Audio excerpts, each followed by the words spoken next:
grande empreendedora e é parceira de outros eventos, de outras palestras, exposições, principalmente corroborando com o sentido pedagógico, realmente, do ensino, da transmissão do saber, e a coordenação do curso de psicologia do amigo Valfrido, também parceiro de sempre. A escolha do tema saúde mental, eu desde o princípio disse ao Valfrido, olha, é um tema múltiplo, diverso e polêmico. Polêmico até o próprio conceito, até a própria ideia de o que é saúde e o que é saúde mental. Né? Há inclusive um texto que eu remeto a vocês, é o do professor Paulo Amarante, da Fiocruz, Saúde Mental e Atenção Psicossocial. Um texto clássico, curto, objetivo, onde ele parte justamente dessa discussão sobre o que é saúde e o que é saúde mental. Eu vou falar um pouquinho da minha formação, para que vocês entendam por que foi que eu fui trilhar por esse caminho. Tá?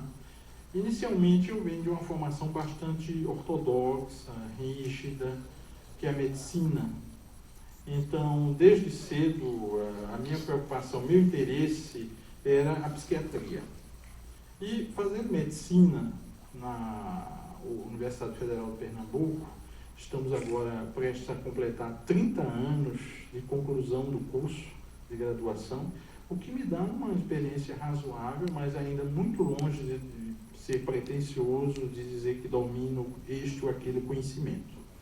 Mas ao longo da formação médica, a gente foi percebendo a necessidade de discutir temas e propostas que fugiam dessa abrangência organicista, biológica, que ainda é o ponto de convergência de muitas discussões, mas completamente desfavorável à perspectiva humanista existencial. Ainda para que vocês tenham uma ideia, de que não há no currículo das faculdades de medicina uma disciplina que seria essencial, que eu chamo de antropologia médica. É fundamental que os profissionais de saúde tenham uma formação, isso eu digo em sala de aula, de antropologia. A antropologia abre horizontes. E eu, desde cedo, tive essa preocupação, mas não encontrava um campo onde eu pudesse estabelecer essas conexões. Como eu sempre fui um aluno rebelde, eu nunca ficava, que não sirva de exemplo, evidentemente, mas eu fugia muito das salas de aula, de aulas que eu considerava muito reducionistas, muito limitantes ao discurso médico, anatomoclínico, hipocrático, por que não dizer assim também. E eu ia buscar na Fundação Joaquim Nabuco, então ainda Instituto Joaquim Nabuco de Pesquisas Sociais, porque só passou a ser Fundação Joaquim Nabuco em 1980, e lá eu ia buscar justamente os seminários de tropicologia. Né? Sem entrar aqui no mérito do que Gilberto Freire entendia por tropicologia, que é um futurismo, né, Ju? É uma viagem, mas o que é que eu encontrava no Instituto? Eu encontrava discussões sobre as matrizes religiosas afro-brasileiras, que foi a área que eu adentrei, que procurei mais me aprofundar, o estudo do sincretismo, a pluralidade religiosa e a diversidade que o nosso Brasil possui, temas como misticismo e religiosidade, e lá comecei a fazer uma ponte entre a psiquiatria, a psicologia e os estudos sobre os estados modificados de consciência, sobre os transes e rituais de possessão dos cultos afro-brasileiros. O meu grande mestre, que eu diria que foi o meu mentor e até hoje, foi o professor René Ribeiro. O professor René Ribeiro, acredito que muitos aqui não tenham conhecido, era um referencial de um psiquiatra que também formou-se em antropologia. Ele foi aluno de Ulisses Pernambucano, e Ulisses Pernambucano é tido como um reformista do sistema social à época do Hospital da Tamarineira, hoje Hospital Ulisses Pernambucano, como idealizador de uma proposta reformista da medicina praticada naquela época, que não era nem sequer chamada de psiquiatria, e sim de alienismo. Porque a psiquiatria, enquanto área da medicina, é recente. Não é? Para que vocês tenham uma ideia, só após os anos 60 que ela é incorporada à formação médica. Quando o curso médico foi instaurado no Brasil, lá na Salvador da Bahia, era a clínica cirúrgica e não havia psiquiatria sendo praticada naquele momento. E aí o Dr. René me dizia, olha, se você quer enveredar pela antropologia, você vai encontrar muita coisa para fazer aqui. Mas particularmente na área de religiões, de sincretismo, de misticismo, eu vou indicar um local muito bom. O Dr. René tinha essas coisas assim, em função do seu método de trabalho, de sugerir o que ele considerava como uma casa séria de culto, de prática de culto. Né? Porque nós sabemos que são múltiplas as denominações.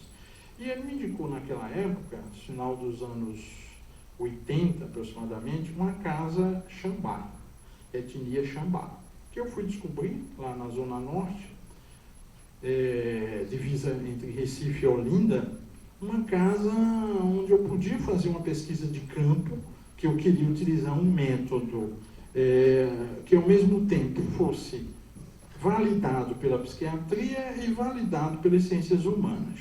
E eu vou depois seguindo as orientações, nisso eu não fui rebelde, tá certo? Eu procurei seguir os grandes mestres.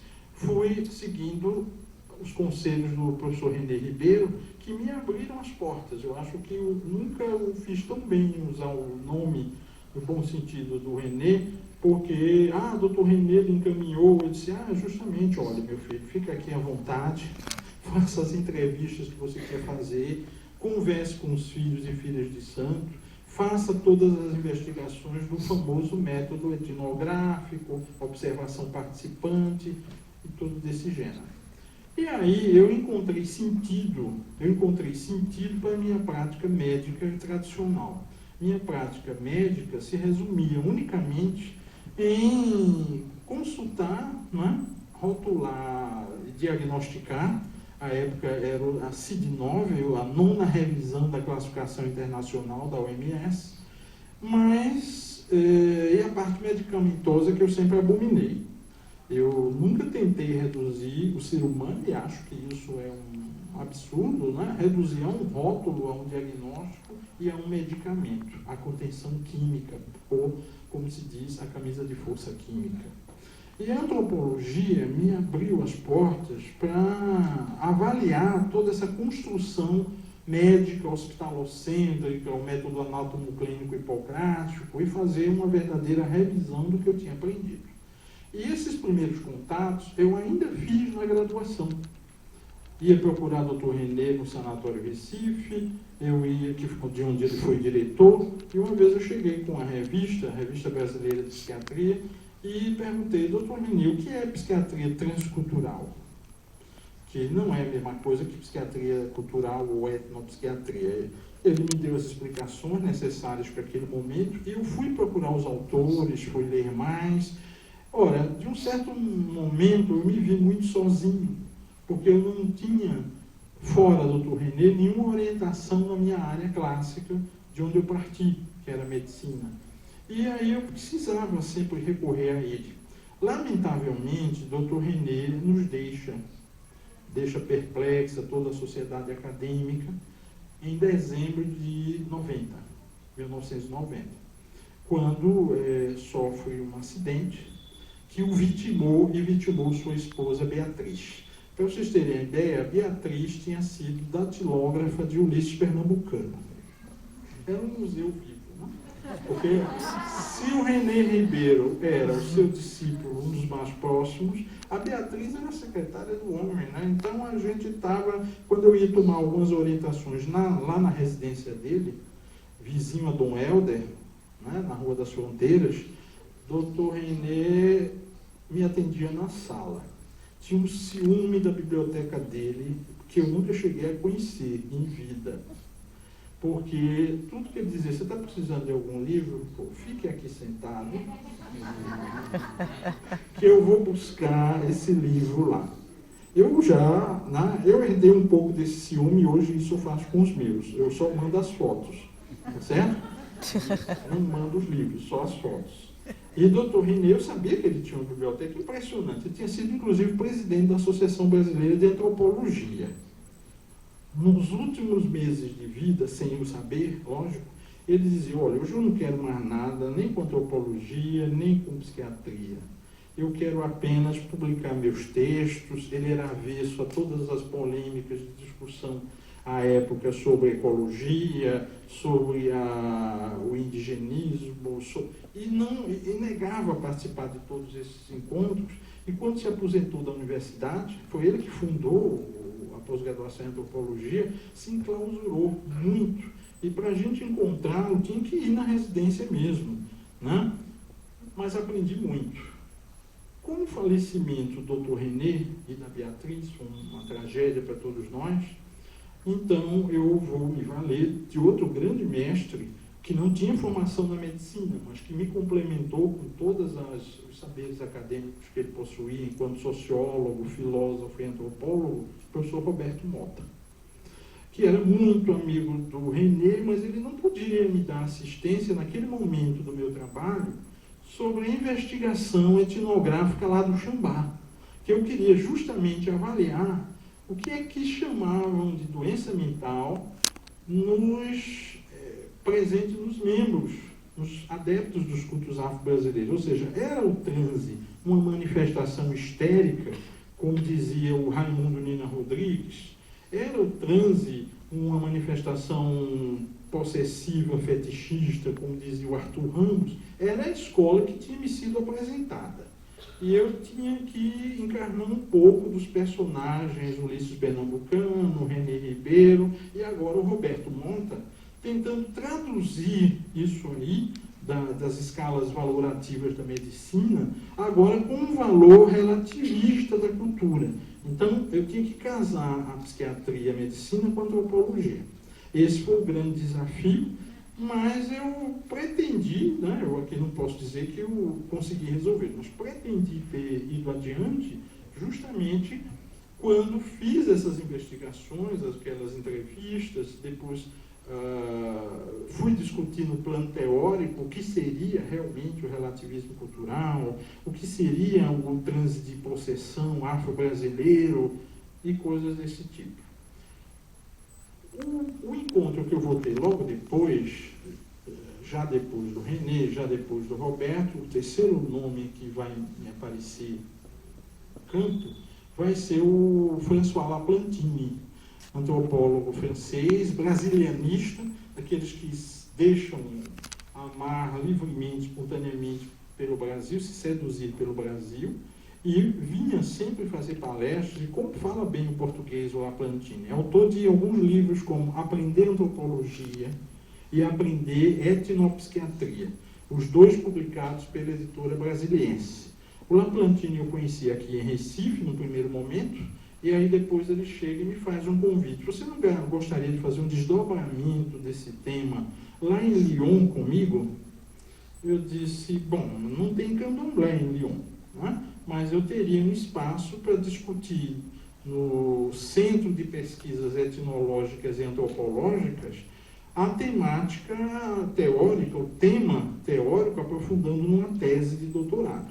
E o Laplantine, então, se propõe a me orientar naquela ocasião, que eu pleiteio uma bolsa e passo os próximos 3 anos, de 1994 a 1996, na Universidade de Lyon 2, na França. E fui tão bem acolhido pelo Laplantine que conhecia René Ribeiro, conhecia o Roberto Mota, e agora abri esse espaço intelectual para que eu também pudesse refletir juntamente com ele, que foi meu diretor de pesquisa, como eu podia trazer para um novo domínio da psiquiatria, que era chamada psiquiatria cultural ou etnopsiquiatria, o tema transe e possessão. Ela engatinhava no Brasil. Só 2 antropólogos brasileiros tinham até então estudado esse tema e defendido tese lá em Lyon.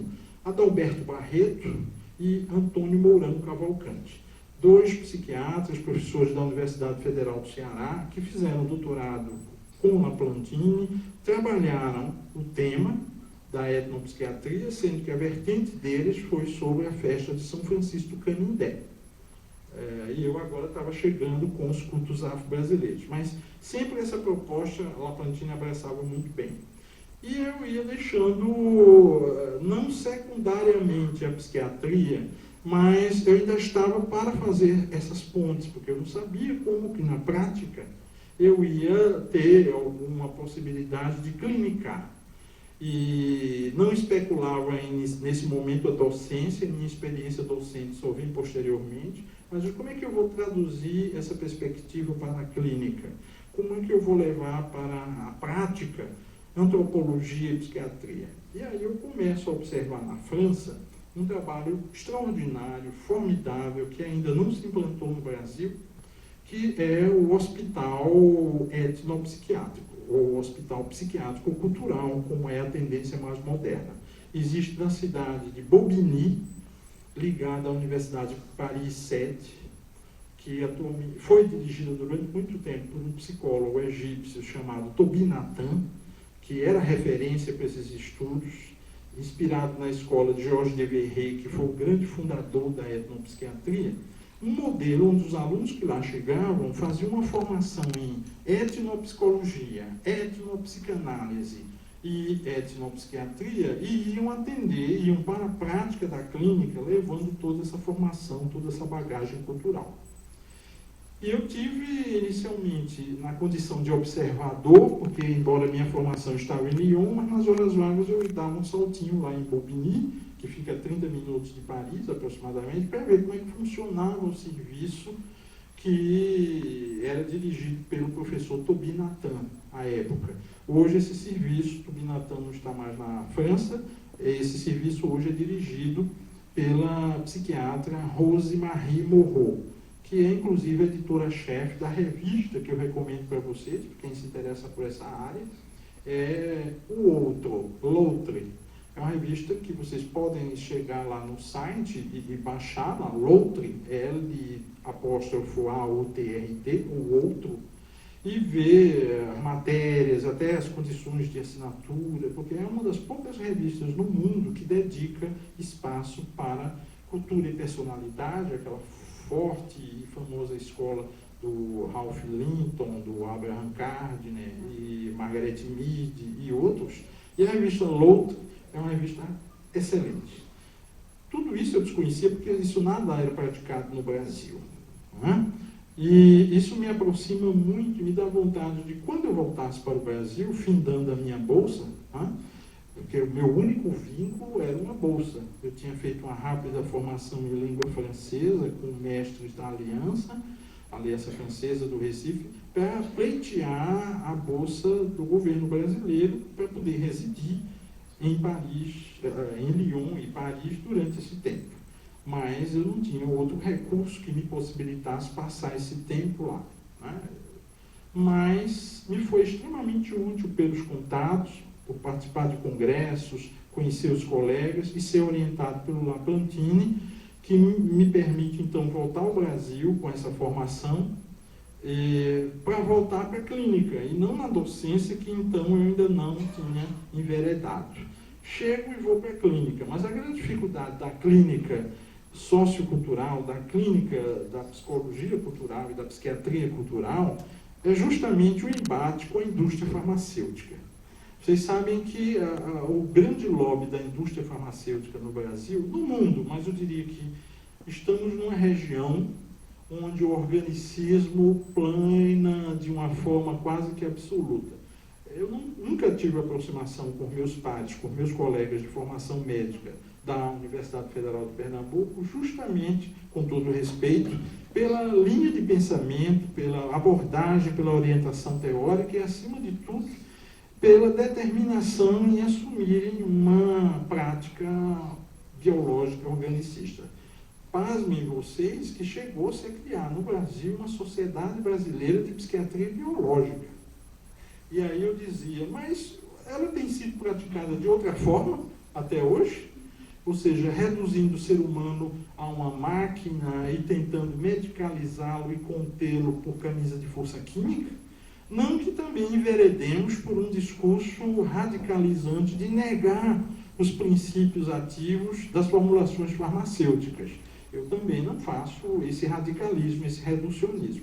Existem situações onde o medicamento tem lá a sua utilidade, eu não vou negar, mas jamais reduzir a patologia ao significado biológico e, por sua vez, deste a determinação de erradicá-la com a química. Era disso que eu fugia a vida toda. Né? Então, o meu discurso não iria se adequar à prática dos meus pares, de onde eu tinha saído.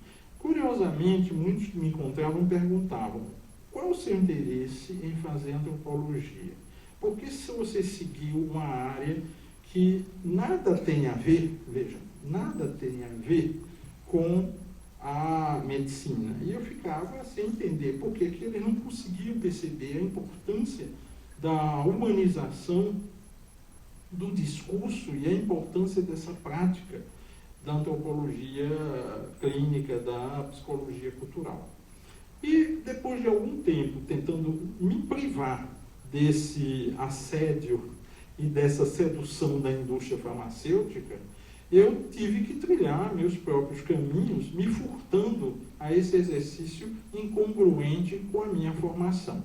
É quando, com um grupo de amigos, decidimos fundar a Associação Brasileira de Etnopsiquiatria ou Associação Brasileira de Psiquiatria Cultural. A sigla chama-se ABE, vocês também podem entrar no site, abe.org.br, ABE ou ABE, Associação Brasileira de Etnopsiquiatria, que foi fundada em 1998 no campus Trindade da Universidade Federal de Santa Catarina, juntamente com o professor Marcos Noronha, que já tinha tido uma formação também em psiquiatria cultural, na cidade de Nice, com Henri Colombo, que foi um nigeriano que trabalhou muito bem as práticas etnopsiquiátricas dos nigerianos, né? E com Adalberto Barreto, do Ceará, que eu falei agora há pouco, e com Antônio Mourão Cavalcante e mais outros colegas, fundaríamos então essa associação. Associação que se faria presente nos grandes congressos médicos e, sobretudo, seria interlocutora dessa construção humanista, existencial, de um novo conceito de saúde mental e de uma prática clínica adequada. Essa associação sobrevive, né, por conta da persistência dos seus seguidores, dos seus idealistas, mas encontra justamente as dificuldades de inserção no meio médico por conta deste lobby poderoso da indústria farmacêutica. Tivemos a presença garantida nos 10 primeiros congressos da Associação Brasileira de Psiquiatria. O último deles no Ceará, que a associação passou para a minha direção, fui presidente durante o seu triênio, até o ano 2010, mas fazíamos plenárias como essa aqui que está acontecendo dentro do próprio Congresso. Um fato curioso é que, de uma determinada vez, fizemos um pré-congresso numa tribo indígena e levamos toda a tribo para o Congresso, porque se somou à tribo que já existia, mas se tratava de uma outra, e lá tivemos essa interlocução para espanto daqueles frequentadores menos confortáveis com o valor e o conteúdo étnico.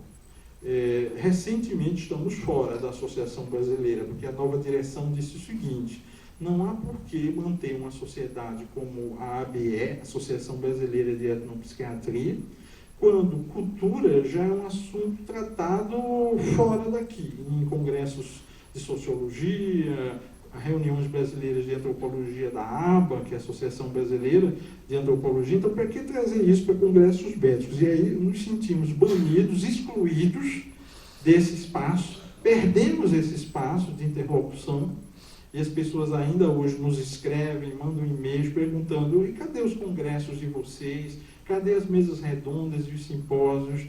Tivemos o congresso agora de Curitiba e não teve ninguém para falar sobre cultura, porque a indústria não deixa. Simplesmente porque a medicalização do sentimento, a medicalização das emoções tem se tornado um imperativo. Recentemente, muitos de vocês conhecem, porque está à venda, inclusive aqui nesta livraria, o Manual de Classificação Americano, Diagnóstico Estatístico, que é o DSM, em sua 5ª versão, DSM-5. E há uma proposta extremamente preocupante que justamente medicaliza o sentimento, confunde tristeza com depressão. Isso é muito grave. Né? A gente, o ano passado, fez uma palestra no JONIC, a Jornada de Iniciação Científica da nossa instituição, intitulada Da Melancolia à Depressão. Todos temos direitos à melancolia, menos à depressão. A depressão não tem nada de romantismo, ela já surgiu com a afeição, com a expressão de uma patologia, de uma morbidade. A depressão só dá direito ao diagnóstico e à medicalização. Já a melancolia, nós tivemos de uma forma extremamente excitante, criadora, parnasiana, romântica, lírica, e a gente sempre, quando lê Castro Alves, Euclides da Cunha, Machado e tantos outros literatos, a gente percebe como era bom, como era contagiante e excitante cultivar a melancolia. Mas a depressão surge já num contexto patologizante. Inclusive o termo depressão, ele foi uma apropriação, diria aqui, para usar um linguajar jurídico, uma apropriação indébita. O termo não é médico. O termo pertence à área de geomorfologia, engenharia, topografia. Depressão, todos nós sabemos que é toda a área de declive. Então, o solo depressivo, o solo deprimido é um solo que se rebaixa, que está em declive. E por que então virá assunto de medicina? Acharam bonito, né? A medicina coleciona muitos termos que originalmente não lhe pertenciam e atribuem um significado totalmente diferente. Isso é uma discussão até para a semântica, a linguística. Por que a depressão sai da sedimentologia, da geomorfologia e vai parar na medicina? E já chega na medicina mandando ver, né? Como se diz no popular. É patológico, a gente tem que ouvir e aguentar esse discurso, né, de que toda depressão é mórbida e que não há uma outra forma de tratar a depressão que não seja com remédio. Quando a gente ouve isso, realmente abala, né? Porque nós sabemos que existem depressões, né? Inclusive vamos utilizá-la no plural. Depressões, esquizofrenias, fobias, porque são justamente as expressões da subjetividade humana. Né? Mas por que reduzi-las à solução química? Se existem outras possibilidades de leitura, se existem outras interpretações, por que nos fecharmos a essas leituras e interpretações? Porque há um império capitalista. Está saindo agora em português o livro do Thomas Piketty. Thomas Piketty está sendo celebrizado na França, economista, que acaba de fazer uma releitura da origem e nascimento do capitalismo. Com o seu livro O Capitalismo no Século XXI, que está sendo traduzido, já foi traduzido, está sendo lançado agora aqui no Brasil no dia 1º de novembro.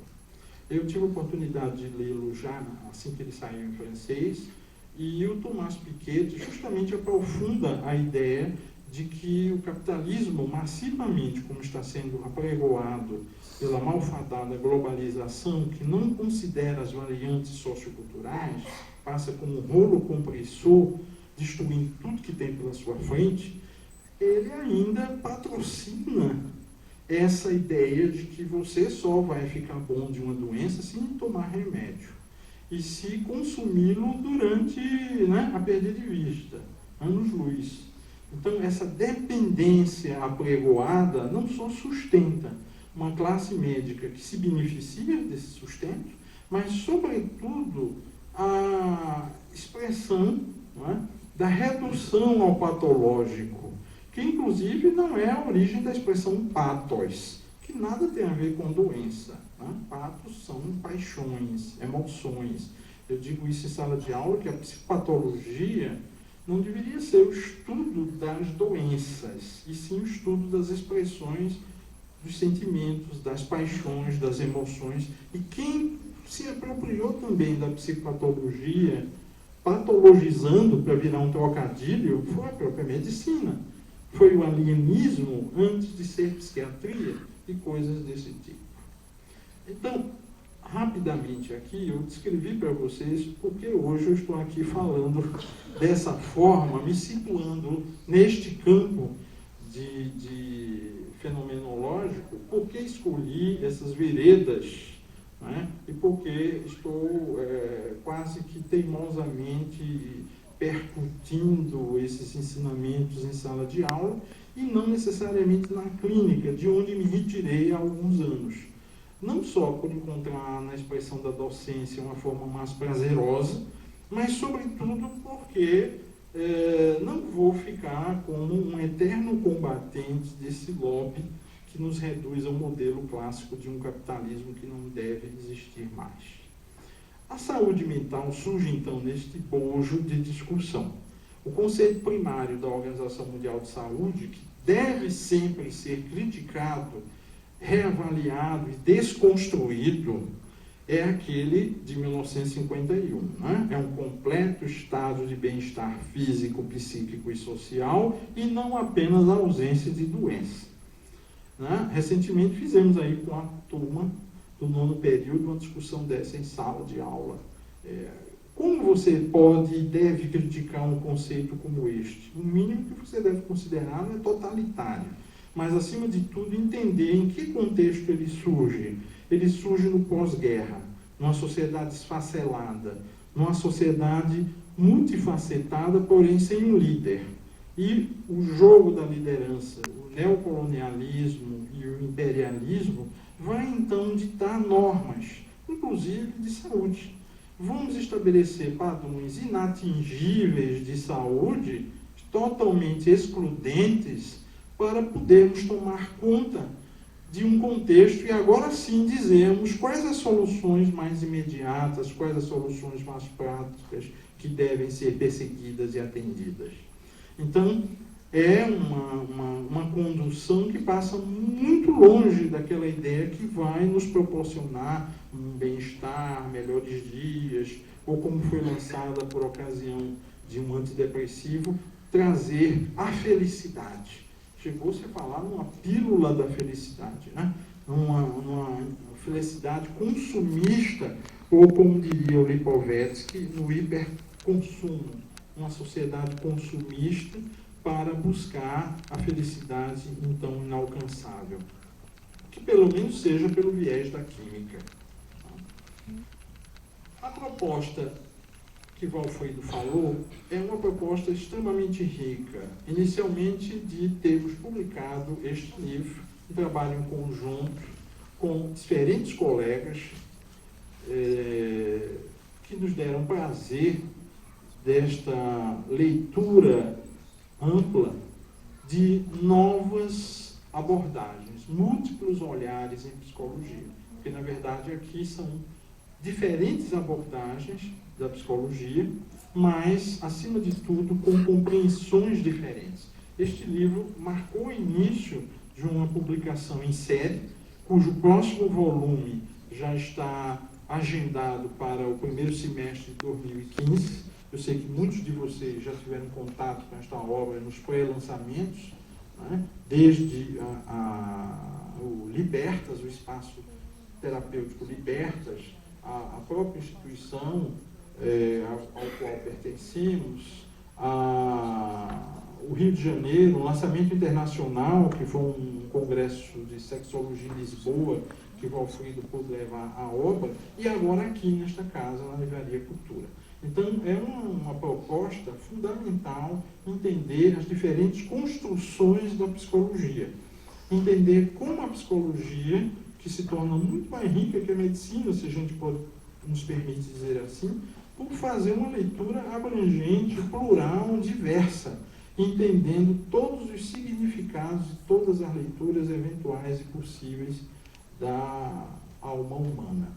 E o segundo grande ganho ao qual todos nós nos parabenizamos mutuamente aqui neste auditório, e os que já se consideram inscritos, é o nosso primeiro curso de pós-graduação em saúde mental. Este curso de pós-graduação em saúde mental, ele foi gerado já há algum tempo. A ideia é antiga de fazer um curso de pós-graduação que ficou em saúde mental, porque a saúde mental, como estou dizendo, ela tem uma história muito rica, ela perpassa diferentes contextos, diferentes segmentos. Então, agora sim, vamos reunir o material, vamos reunir a partir dos discentes e docentes um espaço, sim, que deve formar um profissional combativo e que se insira no mercado de trabalho de uma forma contundente, entendendo as razões para proporcionar essa mudança de mentalidade. É uma mudança de mentalidade que não só deve contagiar os espaços públicos de exercício da clínica psicossocial, mas, acima de tudo, a transformação daquelas velhas ortodoxias de práticas aberrantes, não só da medicina e da própria psicologia, que nós tivemos, com toda a ciência, ela é repleta de reducionismos. E aí vem um desafio concreto que o nosso curso deve possibilitar, que é justamente essa leitura múltipla. Tem uma grade curricular que permite dar saltos, não necessariamente só nos atendo às denominações das disciplinas, mas, sobretudo, buscando na equipe dos docentes aqueles que fazem uma leitura. A maioria dos docentes estão aqui neste livro e já mostraram realmente quais são as suas linhas teóricas de condução e que vão se sentir muito à vontade agora em sala de aula a partir do nosso sábado, 1º de novembro, quando começaremos essa pós de saúde mental. Estamos também aproveitando essa ocasião, não só para lançar a primeira edição deste livro, mas convidar a todas e a todos que queiram efetivamente fazer parte do nosso time, que queiram pertencer a essa equipe de facilitadores, de divulgadores, de formadores de opinião, que insetem no panorama social a ideia de realmente revolucionar com novas práticas, novas leituras, novas tendências, novas observações. Eu não gostaria de me alongar. Eu não gostaria de me alongar porque não que eu não seja dado a formalidades, eu até gosto delas, como diria o Pedro Nava, mas não é a título de conferência, de palestra que eu me propus estar com vocês aqui nesta noite. Mas fazer um anúncio sem tornar cansativo a minha fala, a minha presença, mas, sobretudo, compartilhar com vocês este momento. Então, não só a alegria de estarmos juntos, compartilhando este espaço, a casa de todos nós, amigos do saber, a Livraria Cultura, mas, sobretudo, trocarmos aquele momento, aquele abraço, aquele encontro, que para mim esse sim é a verdadeira rede social, né? Sem fazer qualquer... eu não consigo fazer parte, talvez por uma inadequação minha, deste mundo virtual, que tantos se dedicam às 24 horas do dia, porque não temos 25 horas. Né? Eu me furto muito. Quem me conhece sabe que eu jamais trocaria um momento como este para estar me deliciando com as tecnologias dessa sociedade pós-moderna, mas e sim voltarmos a um momento como este que é indispensável. Então, não vou retirar de nós essa chance tão rara, utilizando aqui falas e falas e falas que vocês vão encontrar na diversidade dessa publicação e até em conversas que vão continuar aqui, hein? Não vamos nos retirar, nós vamos aproveitar este momento saudável, querido, de trocarmos informações, de falarmos mais sobre a proposta do livro, boca a boca, braço a braço, mão a mão, né? E do próprio curso que está sendo agora oferecido e inaugurado a partir deste momento, né? Eu não diria que esta é a aula inaugural, de forma alguma, não foi a pretensão, mas é o ponto de partida, como diria o Pierre Teilhard de Chardin, no Fenômeno Humano, do alfa ao ômega, para prosseguirmos numa caminhada ininterminável. Então, minhas amigas, meus amigos, essas minhas palavras de boas-vindas, de agradecimento pela presença de todas e de todos, e que estaremos assim abertos também para um debate, para alguma colocação que vocês desejem fazê-la, e por favor permaneçam à vontade. Sou extremamente grato. Obrigado.